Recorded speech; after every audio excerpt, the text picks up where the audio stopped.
നഷ്ടപ്പെട്ടു പോയ പല്ല് തിരിച്ചു വെക്കാനായിട്ട് ഏറ്റവും നല്ല മാർഗം എന്താണ്? നിങ്ങൾ പ്രായം കുറഞ്ഞ ഒരു വ്യക്തിയാണ്, തീരെ നിവർത്തിയില്ലാതെ പല്ല് കളഞ്ഞതാണെന്നുണ്ടെങ്കിൽ ഇംപ്ലാന്റ്സ് ചെയ്യുന്നതായിരിക്കും ഉത്തമം.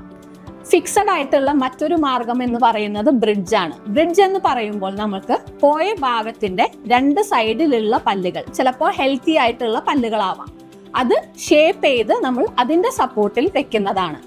ഇംപ്ലാന്റ് എന്ന് പറയുമ്പോൾ നമുക്ക് പല്ലിന്റെ പോയ ഭാഗത്ത് നമ്മൾ വേര് പോലെയാണ് ഇംപ്ലാന്റ് ഫിക്സ് ചെയ്യുന്നത്. എന്നിട്ട് അതിന്റെ മുകളിലേക്ക് ആ ഒരു പല്ലിന്റെ മാത്രം നിങ്ങൾ ഭാഗം വെച്ച് കൊടുത്താൽ മാത്രം മതിയാവും. ഏതാണെങ്കിലും നമുക്ക് ഇതിനെല്ലാം ഒരു കാലപരിമിതി ഉണ്ട്. ആ സമയം കഴിയുമ്പോൾ നിങ്ങൾക്ക് ബ്രിഡ്ജ് ആണെങ്കിൽ 3 യൂണിറ്റ് ആയിട്ടും തന്നെ മാറ്റേണ്ടി വരും. ഇംപ്ലാന്റ് ആവുമ്പോൾ നിങ്ങൾ ആ ഒരു പല്ലിന്റെ ക്രൗൺ മാത്രം പിന്നീട് മാറ്റിയാൽ മതി. ഇതുപോലുള്ള ഇൻഫോർമേറ്റീവ് വീഡിയോസിനായി ഞങ്ങളെ ഫോളോ ചെയ്യുക.